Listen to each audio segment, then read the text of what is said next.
تین باتیں اس عاجز نے اپنی زندگی میں بہت اہم پائیں بچوں کی تربیت کے معاملے میں۔ اس 35-40 سالہ یہ جو تجربہ ہے بچوں کا، بچیوں کا، اور متعدد مدارس کا اور متعدد ملکوں میں، تین باتیں وہ اس سارے تجربے کا نچوڑ ہیں۔ اگر ماں باپ ان تین باتوں کا خیال رکھیں تو بچہ ایسی مضبوط بنیادوں پہ کھڑا ہوتا ہے کہ دین سے ہٹ ہی نہیں سکتا۔ یوں تو کہنے کو آپ درجنوں باتیں کہہ سکیں گے کہ اس کا بھی خیال رکھو، اس کا بھی رکھو، اس کا بھی رکھو، کتابوں پہ کتابیں لکھی ہوئی ہیں تربیت الاولاد کے بارے میں، مگر جسے تھمب رول کہتے ہیں وہ اگر ہمارے ذہن میں بیٹھ جائیں کہ ہم نے بچے کی کن باتوں کو مضبوط کرنا ہے، ان پہ بچے سے کوئی کمپرومائز نہیں۔ ان تین باتوں سے پہلی بات کہ بچے کو ہمیشہ سچ بولنے کی عادت ڈالیے۔ یہ چیز آپ کو ہلکی سی محسوس ہوگی، اللہ رب العزت کے ہاں سچ اتنا مقبول ہے کہ سچ کے صدقے بندے کو دین دنیا کی کامیابیاں ملتی۔ اگر کبھی سچ کے باطنی فائدے ہمیں محسوس ہو جائیں اور سچ کی وجہ سے جو برکتیں زندگی میں آتی ہیں وہ محسوس ہو جائیں تو ہم تو سچ کی خاطر کٹ مرنے کو تیار ہو جائیں۔ اس میں محنت نہیں ہوتی، یہ کام بڑا مشکل ہے، اس لیے کہ اس میں پھر ماں باپ کو بھی سچ بولنا پڑتا ہے۔ اب پھر کیسے ہوگا کہ ادھر سے فون آیا تو بیٹے کو کہہ دو ابو گھر پہ نہیں ہے، اب وہ بچہ سچ کیسے بولے گا؟ اور دوسری عادت بچے کے اندر جو پیدا کرنی چاہیے وہ نماز کا اہتمام۔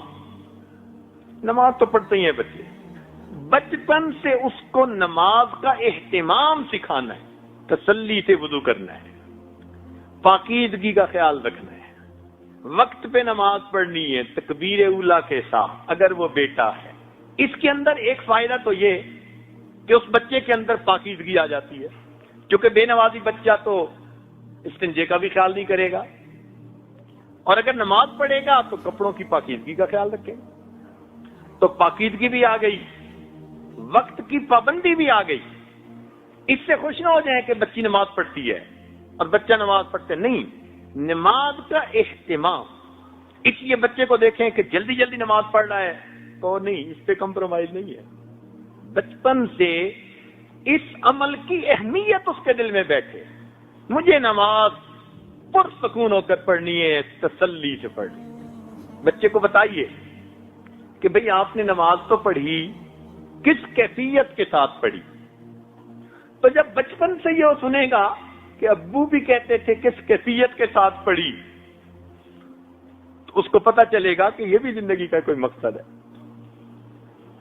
آج تو اس مقصد کو ہم بھولتے ہی چلے جا رہے ہیں۔ تیسری بات، بچوں کو خدمت کی اہمیت سمجھائیں۔ کام کاج جو گھر کے کیے جاتے ہیں اس پر کیا اجر ملتا ہے؟ ماں کی خدمت، باپ کی خدمت، بڑوں کی خدمت، استاد کی خدمت، خدمت کا جذبہ بچپن سے بچے کے دل میں ڈال دیجیے۔ آج تو پانی کا گلاس بھی نہیں خود پی سکتے بچے، وہ بھی دوسرے کو کہتے ہیں کہ لائیے۔ اس لیے آج شکایت ہے اکثر ماں باپ کی طرف سے، بچے کام میں دلچسپی نہیں لیتے۔ بھئی آپ نے بچپن میں کون سی خدمت سکھائی ہے اس کو؟